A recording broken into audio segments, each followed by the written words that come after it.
a good vach, a healthy vach. This is the month of Iyar. Chazal tell us that the month of Iyar is an abbreviation for Ani Hashem Rofecha. Aleph Yud from the Yud Kei Vav Kei and Reish Rofecha. So this is a month that's a skula dika month. It should be a special month for all those who need to have a refuah shlema. Unfortunately, there's still plenty of people that do need a refuah shlema, although I'll go over some of the statistics and data to suggest that Baruch Hashem, we seem to be at a relatively good point. Of course, the key word there is relatively. With Nebuch, all the patiras that we've had from the shul, the community, from Klal Yisrael, it's very hard to say anything is relatively good. But talking purely from a scientific point, from a perspective of how the virus has been progressing, and now Baruch Hashem, B'li Ayin Hara, we seem to be seeing a decrease. So it's relatively good. And our condolences go out to all of those Nebuch that are still sitting Shiva, that Nebuch have gotten up from Shiva, are in the Shloshim from this horrible Machala. And our thoughts and prayers are with those families, and especially also with those that are still in need of refuah shlema. We have many people in the community that have been sick. We still have people in the hospital from the community, and it is a magefa that we ask HaKadosh Baruch Hu to help us with. So let me give you a brief update. We'll try to do this again in just a couple of minutes. It's not going to be a very long update, and to let people know what's going on. So a lot of new information became available this week. I'll break it up into several parts. So the most important and good news is that we have been seeing a significant decrease in cases both in our hospital, in our region, across the country, and across the world. If you look at the world data, you can see that at the beginning of the month of April, there were roughly 8 to 9% new cases per day, and now we're down to about a 3 to 4% new case rate per day. So that's a very significant and an impressive decrease. We've seen on a local level in the New York State region, specifically downstate, New York City, general environs, including the Nassau County area. So we've seen, Baruch Hashem, a significant decrease in the number of cases, and all of the hospitals are, Baruch Hashem, reporting less patients coming into the hospital, less patients coming into the emergency room, less patients that are on ventilators. Just I give you the statistics from my own hospital. We've gone from a high of over 100 patients on a ventilator on our peak days to now under 50 patients on a ventilator. We've gone from converting most of the hospital into a COVID unit with over 400 patients to now we're down to under 200 patients right now. That still means we have 200 patients with COVID, but Baruch Hashem, it's a lot better than having 400 patients with COVID. And other city hospitals and other systems within New York State are reporting very similar decreases. And that is, Baruch Hashem, phenomenal news. Less patients in the ICU. And we're having success, Baruch Hashem, even in extubating some of those patients, meaning taking them off respirators. Unfortunately, those patients that do need to go on a respirator, the prognosis is very severe. It's a poor prognosis. But Baruch Hashem, we have been able to get some patients off the respirators and discharged even from the hospital. So that's the very, very good news. And again, I stress that the reason that we're seeing this good news is because of the wonderful commitment that most, if not all, communities in New York are making in terms of maximizing social distancing. And we need to maintain that.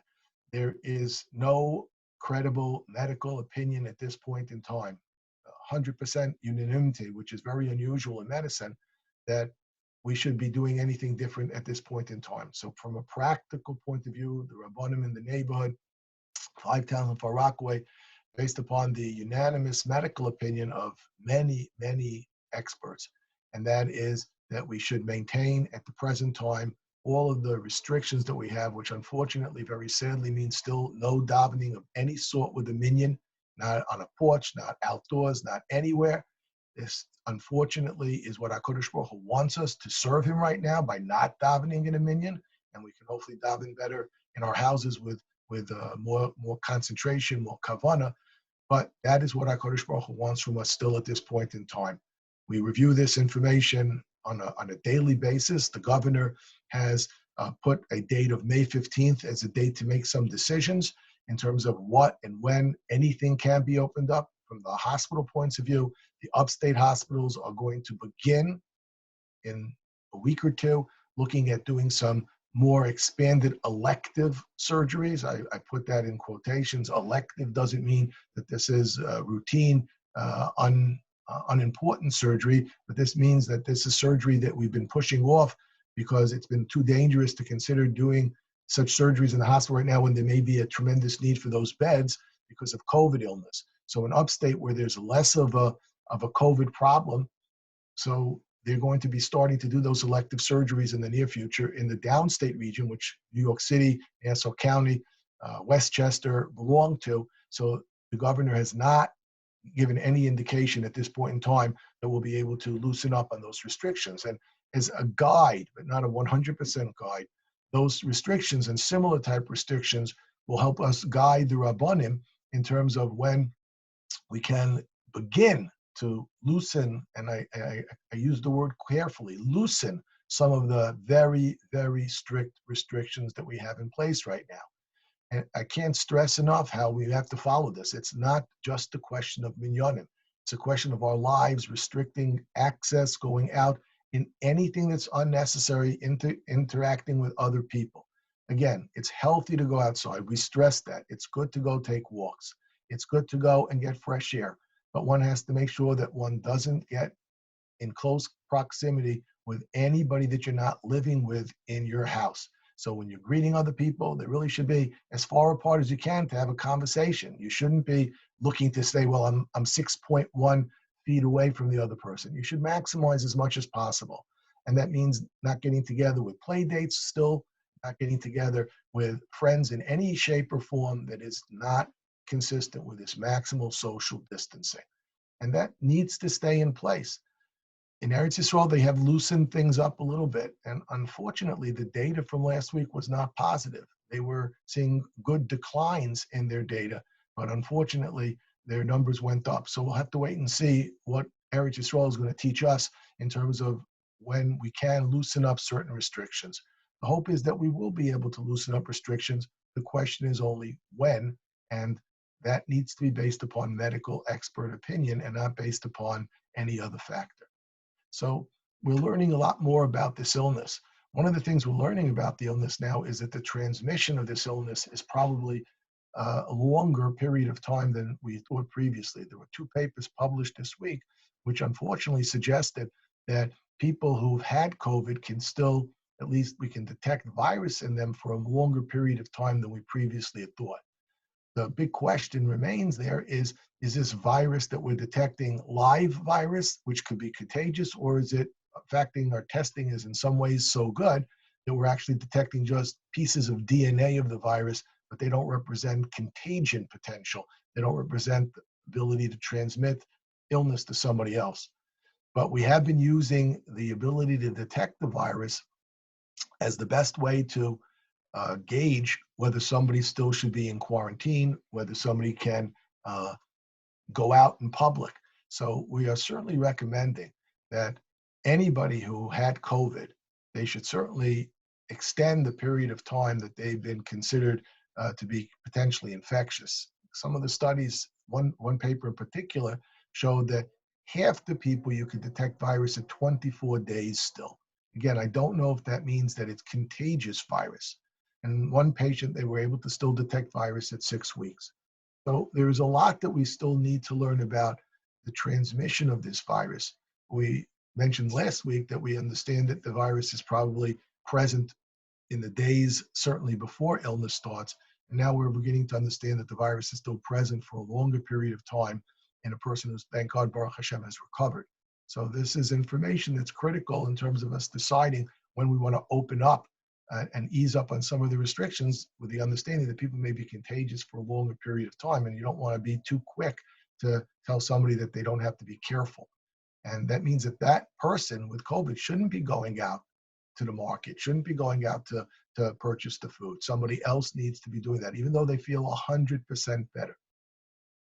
The next thing that people have been hearing a lot about has been antibody testing that the state did. So the state embarked upon the first of what that we're continuously doing is doing surveys of populations within the state to see what are the antibody levels in various randomly selected people, not patients. These are people that didn't have known COVID. They're randomly taking them at supermarkets and at other places of gathering.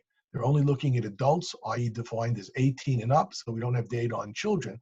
And Baruch Hashem, the one still positive factor is that children seem to be getting very, very mild disease if they do get disease from COVID. And it's mostly, Baruch Hashem, something that they get over very quickly, and sometimes they don't even have illness. Unfortunately, that means that they still can be great transmitters of illness, so that hasn't changed.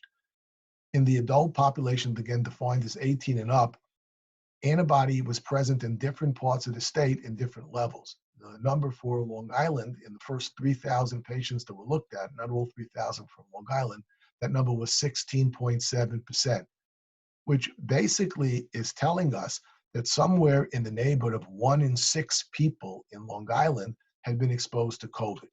And this is a very important number, but it also is a number that we can't take yet with a guarantee of its accuracy. So this is a rough number. It may be accurate, it may not be fully accurate, but it does suggest that more people have been exposed than were realized, which is good from 2 points of view. Number one, that number, if it's accurate, dramatically decreases the mortality rate of COVID, which we have been unsure what it is from day one. And in different populations, we've known that it's obviously a much more serious illness in older people.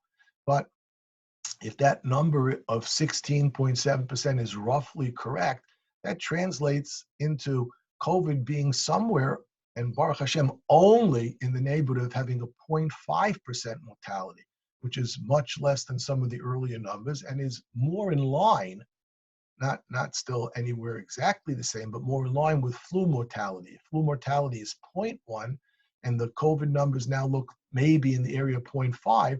That's a reassuring number because the original reports from China were suggesting somewhere between a 3 and 5% mortality, 10 times as high mortality. So Baruch Hashem, this means that a lot of people are getting milder disease, have not been tested, have not been recognized, and we're only starting to see the evidence of that in antibody testing. Now let's talk a little bit about antibody testing. Antibody testing is fraught with potential disaster. There are numerous FDA authorized, but not FDA approved tests on the market. And there are many people that are suggesting that just get this quick, easy test and you'll know, yes, you've definitively been exposed to COVID. And then the thought that would imply is that you can just go around and do whatever you want because you can't get COVID again. So there are numerous problems with that approach. So number one, we don't know that somebody can't get COVID again. We don't think at this point in time that somebody's going to get COVID immediately after they've recovered from COVID. But even there, the data aren't complete. But the concern is that this doesn't mean that they're going to be immune from COVID for the rest of their lives. We don't know that. We hope that that's true, but we have absolutely no information on that because the disease has only been around for a relatively short period of time. So the most important error that people can make is thinking if they do have an antibody that they're free, they can do whatever they want. But even more important than that, and this is critical, and if you don't have a statistical background, if you don't understand epidemiology, you're not going to understand this. So I'll just try to give you the answer and then try to explain it. These tests, if they're done in populations, these less than accurate tests that are done in populations that don't have a very high rate of COVID, even if we have a 16.7% rate, that's not a very high rate. That means that if you get a COVID test with these less specific tests, with these tests that measure IgM and IgG and just are a positive or negative result, like many of the tests that are out there, your chances actually of having a false positive, meaning that they tell you have antibody and you really don't, is far, far greater than if you're having a real positive test saying that you have antibody and it's protective. So therefore, if people just randomly go out and get these tests, you're actually going to think incorrectly that you're immune, and in fact you aren't, and you're going to end up doing things that could chas v'shalom put yourself and everybody that you love and everybody around you at greater risk. So at this point in time, the routine antibody testing is fraught with disaster, and it could give information that could be deadly. and incorrect. And therefore, there are only, at this point in time, 4 tests that are FDA approved that have been shown to be accurate. The only one that's available right now is the test actually that Mount Sinai has developed, and that is the one that is being used at the New York Blood Center. That's the one that Northwell is bringing onto their system as well. Mount Sinai is sharing that with any other hospital entity across the country. And the Mount Sinai test is the gold standard recognized by the New York Blood Center. That's the only test that they're using for all the plasma therapy. And this is very important to understand that even this Mount Sinai antibody test only will pick up 92% of the people that have the illness. But most importantly, it is 100% accurate. So if you have an antibody from this antibody test, it means that you actually 100%, they've done significant testing to show this. It is guaranteed that you've been exposed to COVID and you developed antibodies. Still doesn't tell us whether you're immune or not for the future. But that's the test that is being used by the blood center to define as to whether somebody can be a plasma donor. And here's the pitch. We need more plasma donors. Right now, there isn't enough plasma therapy yet to go around. And I know many people have gone to get tested or have submitted the forms online. The system is overwhelmed. There aren't enough ability at this point, and there isn't enough ability at this point in time to test everybody that wants to, but everybody will get eventually evaluated and tested. I know it's been, some people have been telling me it's been a week, they haven't heard back, unfortunately, because the system is overwhelmed. So they're not able at the blood center to do donations for as many people as they would like. They're trying to ramp up. At the sites that are offering testing, both at the Mount Sinai Hewlett site as well as many other sites across the city and across the state. So they're not able to just take people to walk in. They're trying to screen patients that have the highest likelihood of having a positive test, so they would have the highest likelihood of being able to be donors. The donors, not all people who are positive on the test can donate. We're only restricting that to the people who have the highest level of antibody. So you may be positive and have protective antibody, hopefully for yourself, but you still wouldn't be the ideal person to donate. So they're trying to, at the beginning, only take the highest titer patients, the ones that have the highest number of antibody in their blood, to be used as donors. At various places in the city, almost every major hospital in the city has been providing plasma therapy. Our own experience at Mount Sinai, South Nassau, has been, we've supplied plasma therapy to about 50 patients so far. It's too early to tell the results. There's some patients that do well. There's some patients, unfortunately, that do not. The other hospitals in the city are likewise providing plasma therapy at most of the major hospitals, and the information as to how successful that is not yet available. But there is, again, a tremendous need at this point in time for people to be donors and for people to get tested appropriately. There are tests now becoming available through some national laboratories, and it's unclear exactly what mechanism they're using. If you go for an IgM, IgG test, I do not think that that is accurate at this point in time. In those point of care tests where people do a quick test on you and a color change, it goes from red to blue or something like that, like a pregnancy test, those tests are highly inaccurate, and I would not recommend them at this point in time. On the other hand, Quest, one of the major laboratories, just started having an antibody test available to do them. I'm unable to find out because it's proprietary exactly what test that they're doing, but they seem to be modeling it after the Mount Sinai test, which is an immunoassay, which looks only at IgG, which is the definitive test at this point in time. There are many different ways to do that. I don't know the specific mechanism. I don't know their specific specificity. It's critical that it be as close to 100% as possible. But that would be a better option for people that want to get tested than one of these positive or negative IgG, IgM tests that are really, I don't think, appropriate at this point in time. The state of antibody testing, we'll learn more about it every week, every day, and I'll be happy to update once we know more about that. What are the best tests for people to actually go to their doctor and order right now?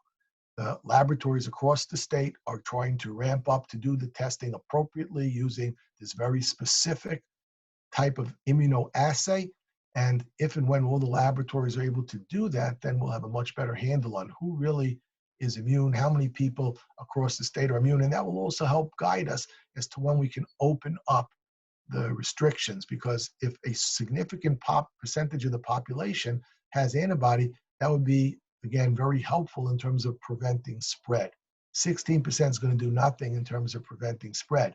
But if we get up to much, much higher numbers, and if we can identify populations that have a higher level or a higher likelihood of not being capable of getting COVID, so then those people would be able to theoretically go back to work, and those people might be able to open up businesses. So there is a lot of information that we need to have that will hopefully be forthcoming in the next days and weeks that will help guide the governor when he decides what can be open, what can't be open, and I'll help guide the doctors in terms of making recommendations to the Rabbanim as to when it's safe. It's no longer going to be a significant pikuach nefashos question in terms of opening up certain things.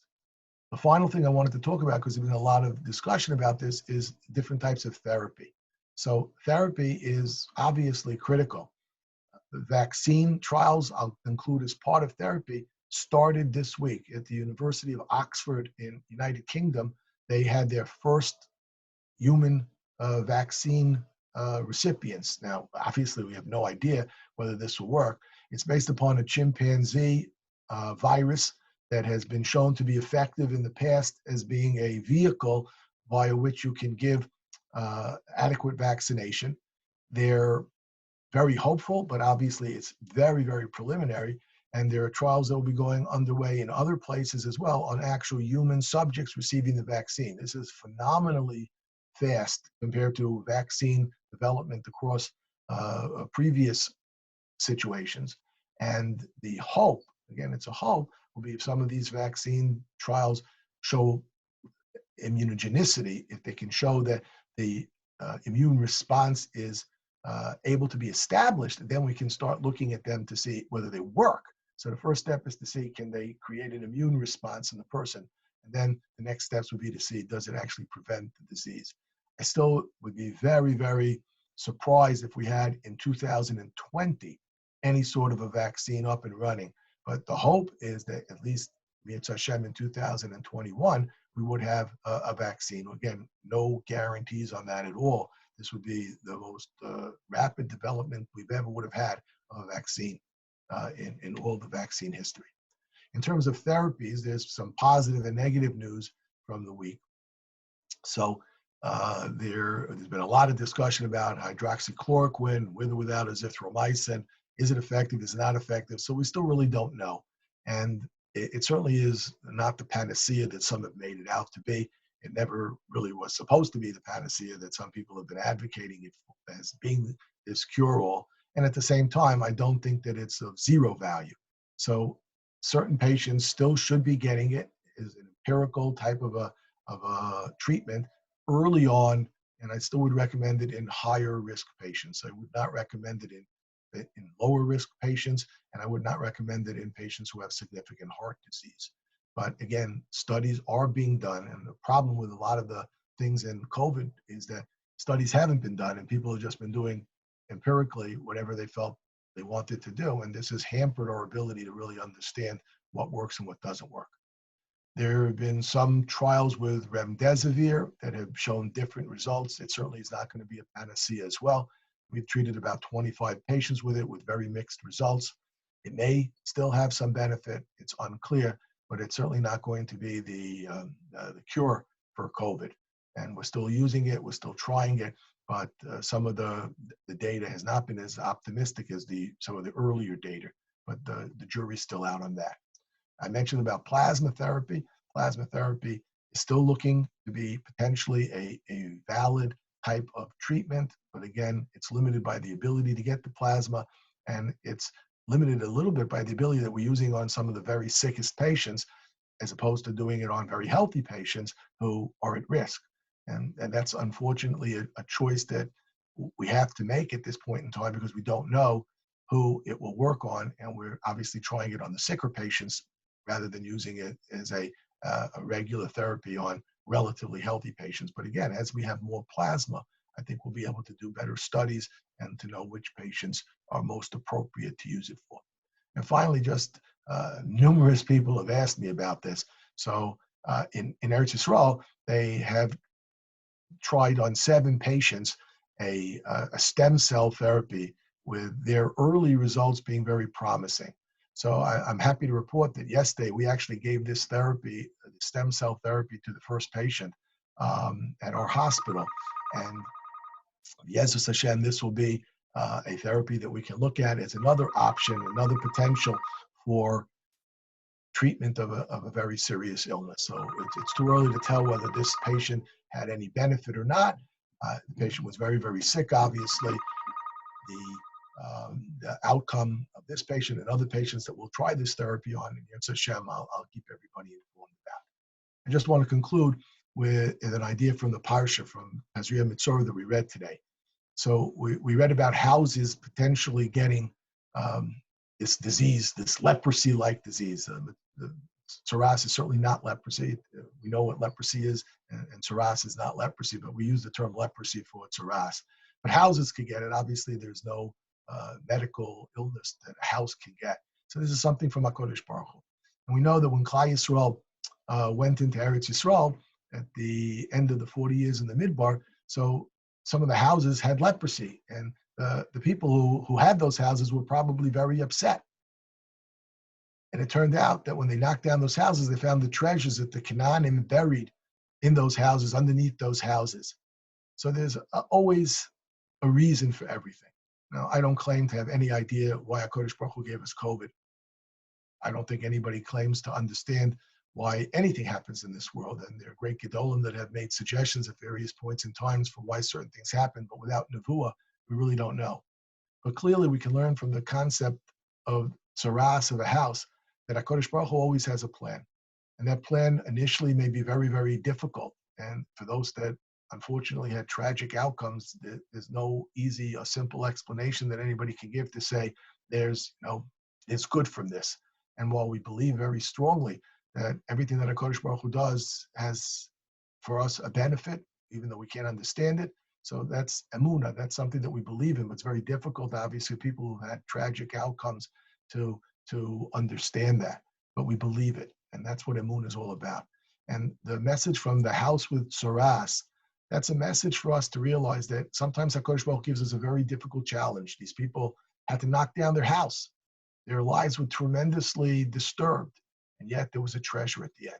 So I don't know what the treasure is. And I don't claim to be able to explain to anybody that's had very, very serious illness and loss of life that this is a positive thing for them. But we do have emunah. We believe that everything that HaKadosh Baruch Hu does for us is for our own good.